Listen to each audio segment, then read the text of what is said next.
connecting is to fuel your morning, right? Give you a little boost of energy with the food, but really to power your pipeline. And if you work with me, you know that I'm all about real numbers, real solutions, real programs, and I'm always listening for what is that buyer or that seller dealing with. Most lenders don't deal with sellers. I deal with sellers because sellers typically become buyers, right? So I'm going to give you a few lending updates because you need to know what's going on in the market. I'll also talk about the market challenges. What's impacting buyers right now? Like what's top of mind? The leads that you send me and the referrals that you give, what kind of creates that sticking point? Why do they stop along the way? So we'll talk about some of those challenges that they're facing. I want to introduce you to my Buy Smart framework. Like this is the way we need to do every single deal going forward. And then loan programs that help you win in today's market, a few tips, and then collect and collaborate as well. A little bit about me. So you saw my shirt, we'll work for loans, coffee, and referrals. That is legitimately me. But just a little bit about me. I was on the corporate side for 15 years with ADP. I know, automatic data processing. We see them on everybody's paycheck. So I was VP of sales for ADP and ran into probably one of those awakening moments during COVID and had that moment like, oh my gosh, I'm home with my family. I know them, I don't know them. My son's about to graduate from high school. Let me prepare this kid so he can be a productive member of society. And do I love what I do? And it was one of those very heavy moments for me. And I submitted my resignation. Didn't know specifically what I was going to do, didn't know what I was going to turn to next, but I know I needed family. And so that's where I focus. Who do I love working with? I love working with self-employed individuals because they have the hardest time understanding what's available to them, and they often check out, and they often pay too much. And so I want to help them realize that there are other options on the table for them. First-time buyers as well. It's the opposite end of the spectrum.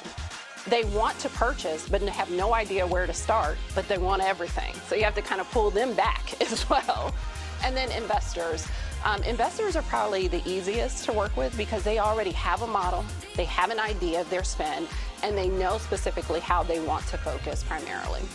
I'm also a trusted partner, evidenced by all of you here today, to focus on smooth, successful closings. If you've worked with me, even when we get down to the wire, my energy is probably like right here when I'm dealing with you. Inside, it's probably on a, we don't even know the number. But I believe in keeping it calm and positive until the end. I mean, and I just say that, and I can't say until, we close because sometimes it bleeds after that as well. But I want to make sure that it's smooth and successful, and I don't like surprises. You know that. You know that. Like, let's deal with those things up front. And then I'm super passionate about making mortgages simple and strategic and stress-free. It's not hard to lend. It's not hard to understand financing. It is difficult to deal with your emotions as you're lending and going through financing. And so that's where I try to keep things stress-free. So what drives me? You heard me talk about my family, that commitment. I have 2 biological children and then 2 stepchildren as well. So our kids range from 26 to 13. I don't have the 26-year-old. The 21-year-old though, so not that much difference. But 3 boys and 1 girl. And so that is my heart, that's my family, that's my passion. I do believe in the dream of home ownership. I think it should be everybody's right. I think it should be everybody's task. I think everyone should achieve it, and I want to help them to get there. I do believe there's a responsibility to educate and inform. So if your clients come back and say, Candice said, or Candice talked me through, or Candice showed me a regulation that, it's because of that educating and informing. I want them to understand what they're doing while they're in it. And then also I believe in the value of partnership and mutual success, because if you're not winning, then I'm definitely not winning either. So that's important to me. And sometimes you will win and I won't, meaning we won't work on the deal together. But if I can help you accelerate that deal somewhere else, better believe I'm doing it and I'm spending the time because of that dream of home ownership and mutual success. So let's get into lending, because everyone loves lending. But I wanted to show you what's kind of driving the market right now. So I don't know if this looks familiar to you or the buzz is going on, but rates are falling. Yes. So look at this 90-day trend. This is where it gets super nerdy. So 90-day trend here, this is conventional, and this is FHA, and I use them side by side because people always think the rate is exactly the same based on the credit score, and they're absolutely not. They're based on the program plus the credit score.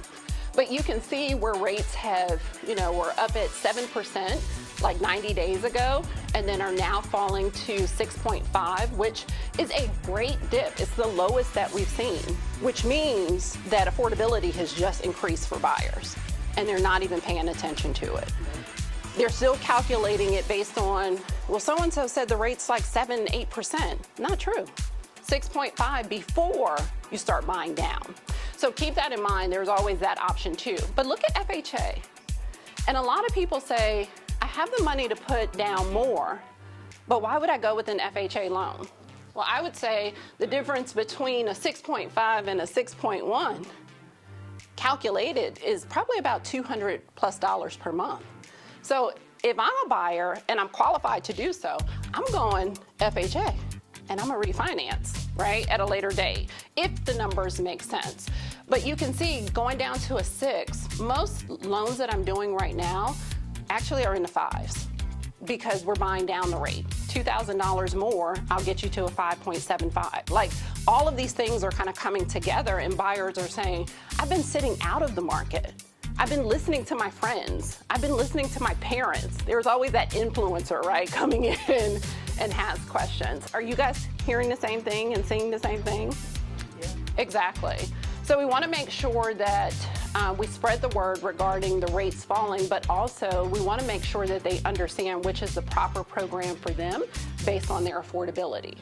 The other question I always get is, what impacts the interest rate? Why does it continue to change? Are we still waiting on the prime rate?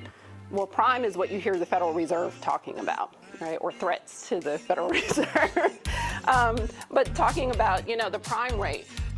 Mortgage rates are a little bit different. They're driven by the economy, number one, so supply and demand.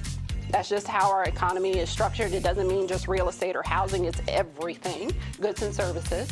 Inflation, is it high, is it low? How much are things costing in comparison to how much do people actually earn? And then the bond market. The bond market is that stable kind of treasury bond that runs behind the scenes that drives high yield savings accounts. So when you start to see those numbers go up, you know that there's an impact on mortgage rates as well. But it's important to know kind of where rates are. There's opportunity for us to have those conversations, but also to help do those quick calculations as they go through. All right, so here are a few guideline updates that I want you to be aware of because they do impact you, and they will impact those rates that you just saw. Number one, the conforming limit for a one property unit for a conventional loan is now $806,000. So keep in mind, even the loan programs have rate caps, loan amount caps. So this is not the purchase price, this is the actual loan amount. So meaning it could still be $1 million home, but at the same time, the max is 806. The other thing that's working for you right now are the credit score models. So on the conventional side, we moved from just using the standard FICO to the Vantage 4. Big deal, because it takes into consideration the whole person, rental history payments. It's pulling in additional information, insurance payments. It's pulling in information from not necessarily things that would show up on the credit report, but that the person is doing on a day-to-day basis in order to live and survive. Like, that tells a true story of an individual. Because some people don't even have credit, to be honest with you. And so when they don't have credit, then I have to build a credit portfolio for them, but it's based on their rental history, their car insurance payments, life insurance payments, things that go unseen but are required to live and survive. Question for you, Vantage Score 4.0, where would we find out more information about that? And does the general public have access to their Vantage Score? They do not have it. That's the lender score. Okay. Your lender, me, would have that. I'm just teasing.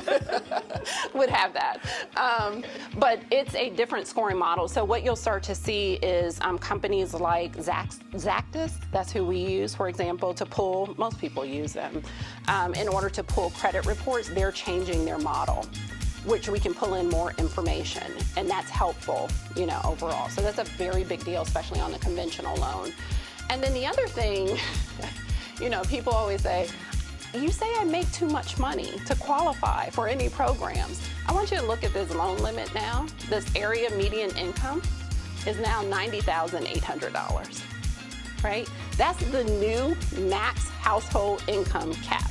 What was it before? It was in the 70s. Yeah.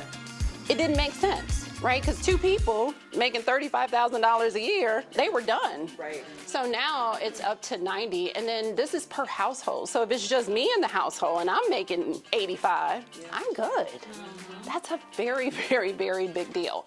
So this is where programs like Home Possible, which you see mentioned here, which is a conventional program that's available for first-time home buyers at 3% down. Not the standard 5%.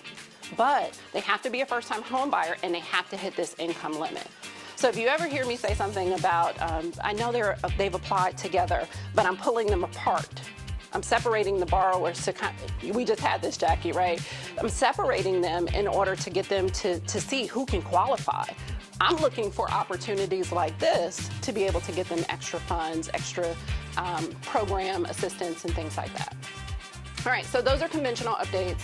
On the FHA side, you will see here the loan limit on a single family for our metro, so it is based on the metro or the MSA, for our metro is $688,000.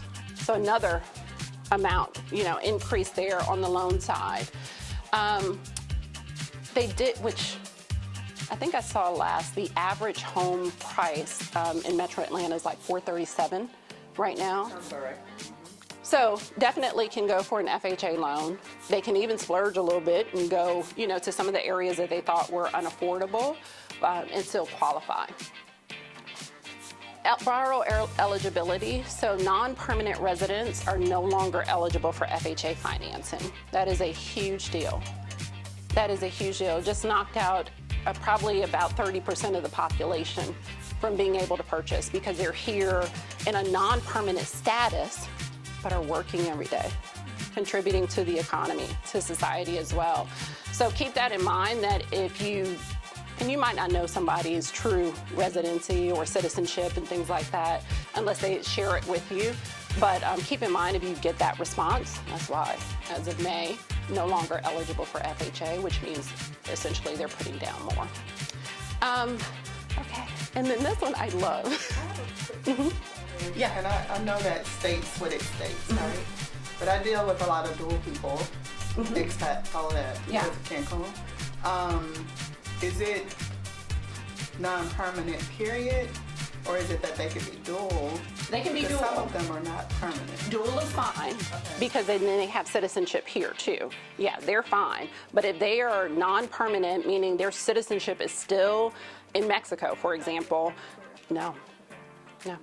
Even though they've been here, they're working, they could be on a visa working and be, I hate to say fine, but no. Couldn't use that loan program because FHA is essentially a government loan, right? So the government has a little bit more leadway in saying who can use them or not. Yeah. And then this one here, which is a huge deal on the FHA loan side. So you see the deposits. There was a change to the unsourced deposit. How many times have you been in a loan process and then somebody provides bank statements and we say we need to source the deposit? And you're like, where you get this money from? I would get in your account yesterday. So unsourced deposits. So they did change the guideline because it could, before it was only 1% of the purchase price. That was like the threshold. So if it's a $400,000 home, underwriting is looking for anything over $4,000. They see that coming in and it's from an undocumented source, not a payroll source. And I would even say moving money from one account to another. Now they want a paper trail. They want that account statement too, right? So you can see this is now changed. Instead of 1% of the purchase price, it's actually 50% of their gross monthly income. So that's a big deal because it changed. If somebody's gross monthly income is $10,000, then now the threshold is $5,000 for them. So it's now applicable to the person as compared to the property. Because if I'm only purchasing a $200,000 home, you're gonna source everything. We're gonna be here all day, right? And we know that people money finds its ways to accounts before closing. So let's just be real. It does find its way. And sometimes I'm like, okay, thank you. Thank you. Yeah, you're gonna close, but okay.